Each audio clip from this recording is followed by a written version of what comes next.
की हाल चाल है जनाब तुसी देखते पे हो अपना देश पंजाब टीवी ते मैं ਤੁਹਾਡਾ मेजबान मोहम्मद नदीम खरल।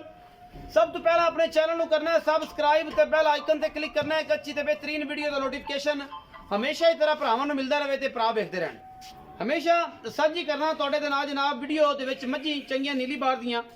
ਅੱਜ ਫਿਰ ਦੋ ਪਹਿਲਣਾ ਲੈ ਕੇ ਹਾਜ਼ਰ ਹੋਏ ਆ ਜਿਹੜੀਆਂ ਲੈਂਦੀਆਂ ਨੇ ਕੋ 8-8 ਦਿਨ 10-10 ਦਿਨ बाकी लेने देने हमेशा मुकद्दर होंगे ने। अपना देश पंजाब टीवी ने हमेशा नीली के ब्रांड दिखाए ने और एक तो एक बाद मज इंशाल्लाह खूबसूरत और मकूल मुल्लां दे विच इंशाल्लाह लेके आने रहने हैं। अज दी वीडियो में दो मज्जे ने ते जनाब दोवें पहलना ने अल्हम्दुलिल्लाह अल्लाह के फजल नाल। पहले नंबर ते जनाब साहब को बग्गी नास वाली बिल्ली अखां वाली कतरी कतरी अल्हम्दुलिल्लाह जोटी नु सिर और माशाल्लाह बड़ी खूबसूरत अपना देश पंजाब टीवी की बनी जीनत और जनाब दरवेश भी अज आ गया है अल्लाह खैर करे। और यदि वीडियो जरूर बनानी है क्योंकि यदि फोटोकॉपी जी है ना 3-4 जगह से वेखी है ये सेम ही एको रंग के होंगे ने जात के। यह जनाब है बंदा तुसीं जरा गौर ना देखना है इधर वेखा जी मिलिया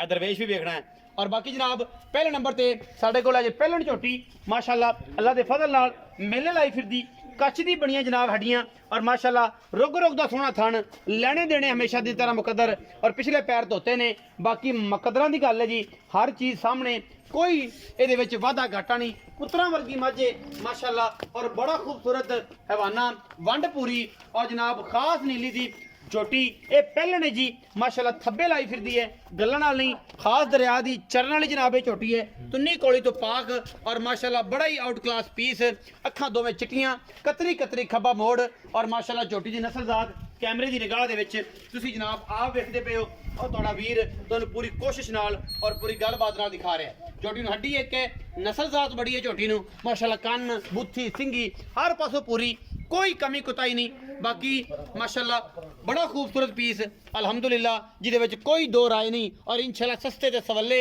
और नायाब हीरे हमेशा अपना देश पंजाब टीवी की जीनत बनते हैं। ये जनाब झोटी की जात नस्ल चेक करनी है बड़ी आउट क्लास खास नीली की झोटी और कैमरे की निगाह दे विच कोई कमियां नहीं इंशाल्लाह सिर सुट के टुरदी है इंशाल्लाह रूह राजी करा देंदी है। बड़ा सोहना थन कढ़िया पहले ने और माशाल्लाह है भी बड़ा आउट क्लास पीस ये जी पहले नंबर से झोटी साढ़े कोल। बाकी झोटी नंबर 2 ते आ गए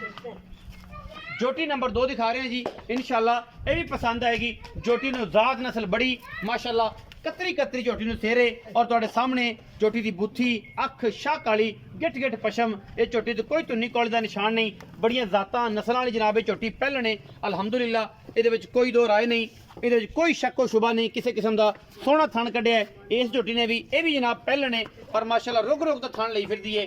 कोई कमी कुताई किसी तरह की नहीं इस पहलन च भी। बाकी जनाब मक्खण के पेड़िया वर्गी जनाब पहलन इहदे च कोई शक्को शुबा नहीं मूँह चौगी छिगियां ने दोवें और बड़ियां खासोल खास नीली दी मई ने जिन्हां दे विच कोई वाधा घाटा किसी किस्म का नहीं है अल्हम्दुलिल्लाह। मैं नंबर 2 है झोटी नंबर 2 है मेले लाई फिरदियां ने माशाल्लाह और बाकी सारे मामला जिहड़े ने वो अपना देश पंजाब टीवी तुहानूं हमेशा दिखांदा है कोई इहदे च वाधा घाटा नहीं 8 तो 10 दिन 5 दिन 6 दिन लैंदियां ने ये जनाब नीली दी शहजादियां अमन ना लैवें झट मैं उत्ते को मसला करे को परेशानी कर दी फिर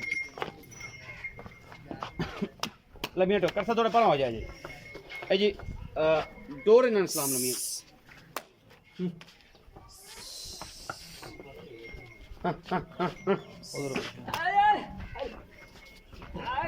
उधर वापस तोड़ माशाल्लाह बड़े खूबसूरत पीस ने जी अज जोड़ी है जनाब शहजादियां दी और जनाब कैमरे की निगाह दे विच कोई कमी कुताई नहीं जान दो इन्होंने जान जिधर जान दी आप दिखानियां ने बस जान दो जिधर जान दो नवीद पर हो जी अगों माशाल्लाह बड़े खूबसूरत दोनों पीस ने जी खास नीली बार दियां झोटियां ने तसल्ली और फिजिकली किसी किस्म का कोई मसला कोई वाधा घाटा कोई नहीं अल्हम्दुलिल्लाह। और जनाब खास पीस ने नीली दे बाकी कैमरे की निगाह कोई कमी कुताई ऐसी कदे छड्डी नहीं इंशाल्लाह छड्डांगे भी नहीं ते सदने मालिक नूं और उन्होंने पुछने इन्हां दी गलबात की है की नहीं। आओ जी इस्लाम में तुसीं आयो छड्ड दो इन्हां जांदियां चले जाण घर हुण तसल्ली होगी कि हुण मगर की लैणा मगर हुण की रह गई चलो कोई नहीं मजीद तसल्ली करवानी तो करवा लो इतने जे खाले तो खड़ लेंगे पट्ठे पुट्ठे चर लेंगे थोड़े बहुत मुँह मार लेंगे। सलाम अलैकुम जी लाला जी की हाल चाल है इस्लाम भाई शुक्र अल्लाह भाई तबीयत से ठीक है शुक्र सारी खैर है जी। दो जोड़ियां विखाई ने आई थी वीडियो जी ये दो में पहलना ने या की गल भाजी शर्तिया पहलना अल्लाह दे दो में पहलना अच्छा एक ਕਿੰਨੇ ਕਿੰਨੇ ਦਿਨ ਲੈਣੇ ਇਹ ਭਾਜੀ ਤਕਰੀਬਨ 10 12 ਦਿਨ ਲੈਣਗੇ ਪੱਕੇ ਪੱਕੇ ਅੱਲਾ ਦੇ ਪਹਿਲੇ ਨੰਬਰ ਵਾਲੀ ਵੀ ਤੇ ਦੋਵੇਂ ਨੰਬਰ ਵਾਲੀ ਜੀ ਇਹ ਦੋਵੇਂ ਦੋਵਾਂ ਦਾ ਮੁੱਲ ਵੱਖਰਾ ਵੱਖਰਾ ਹੈ ਕਿ ਸਾਂਝਾ ਹੀ ਕਰਨਾ ਅੱਲਾ ਇਕੱਠਾ ਹੀ ਕਰਨਾ ਇਹਨਾਂ ਦਾ ਨਹੀਂ ਜੇ ਕੋਈ ਇੱਕ ਲਈ ਤੇ ਫਿਰ ਇੱਕ ਲਈ ਤਾਂ ਲੈਦਾ ਜਿਵੇਂ ਮਰਜ਼ੀ ਪਾ ਲਓ ਦੋਵੇਂ ਇੱਕੋ ਜੀਆਂ ਨੇ ਇੱਕੋ ਜੀਆਂ ਨੇ ਹਾਂ, ਦੋਵਾਂ ਦਾ ਮੁੱਲ ਸੇਮ ਹੀ ਹੈ ਸੇਮ ਹੀ ਅੱਛਾ ਜੀ ਕਰੋ ਜੀ ਮੁਹੱਬਤ ਪਿਆਰ ਵਾਲਾ ਭਾਜੀ ਮੁੱਲ ਮੁਹੱਬਤ ਪਿਆਰ ਵਾਲਾ ਮੰਗਣ ਨੂੰ 6 ਮੰਗਣੇ ਆ ਪੱਕੀ ਗੱਲ ਕਰਾ ਯਾਰ ਜਿੰਨਾ ਕੋ ਸਮਝ ਆਵੇ ਕਿ ਬੰਦਾ ਕੋ ਮੁੱਲ ਆਵੇ ਕੀ ਵੀ ਲਾਲਾ 5.5 ਲੱਖ ਦੀਆਂ ਮਈਆਂ ਦੇ ਦਿਆਂ 2,75,000 ਦੇ ਭਾ ਜੀ। ਭਾਵੇਂ ਕੋ ਆ ਲੈ ਲਵੇ ਤੇ ਬਿਲਕੁਲ। ਭਾਵੇਂ ਕੋ ਉਹ ਲੈ ਭਾਵੇਂ ਉਹ ਲੈ ਲਵੇ ਲਵੇ। 2,75 ਦੇ ਭਾ ਨੇ ਜੀ। ਮਤਲਬ 2,75 ਦਿਓ 2,75 ਦਿਓ 2,75 ਦੀ। ਇਹਦੇ ਵਿੱਚੋਂ ਕੋਈ 19 ਕੀ ਵੀ ਹੋਣਾ ਥੋੜਾ ਦਾ ਬਹੁਤਾ ਹੋ ਜਾਏਗਾ ਪਿਆਰ ਮੁਹੱਬਤ ਜੀ। ਲਾੜ ਪਿਆਰ ਕਰੋਗੇ ਥੋੜ੍ਹਾ ਬਹੁਤਾ ਕਰ 19 ਕੀ ਹੋਵੇਗੀ ਨਾ ਜੀ। ਇਹਨਾਂ ਦੋਵਾਂ ਦੇ ਵਿੱਚੋਂ ਹਾਂਜੀ। 2,75,000 ਦੇ ਬਾਜੀ ਦੋਵੇਂ ਪਹਿਲਣਾ ਜਿਹੜਾ ਸੱਜਣ ਚਾਵੇ ਇਹ ਜਨਾਬ ਲੈ ਸਕਦਾ ਹੈ। ਨੀਲੀ ਦੀਆਂ ਸ਼ਹਜ਼ਾਦੀਆਂ ਨੇ ਕੋਈ ਵਾਧਾ ਘਾਟਾ ਹੀ ਨਹੀਂ ਥਣ ਪਾਸ ਕਰਕੇ ਆਦੀ ਤਸੱਲੀ ਕਰਕੇ ਇਹ ਜਨਾਬ ਮਾਲ ਸੋਨੇ ਵਰਗਾ ਹੈ ਲੈ ਜਾਏ ਬਾਕੀ ਹਰ ਗੱਲ ਮੁਕੱਦਰਾਂ ਚ ਹੁੰਦੀ ਹੈ ਆਪਣਾ ਬਹੁਤ ਸਾਰਾ ਖਿਆਲ ਰੱਖਿਆ ਜੇ ਪਾਕਿਸਤਾਨ ਜ਼ਿੰਦਾਬਾਦ ਪਾਕ ਆਰਮੀ ਹਮੇਸ਼ਾ ਜ਼ਿੰਦਾਬਾਦ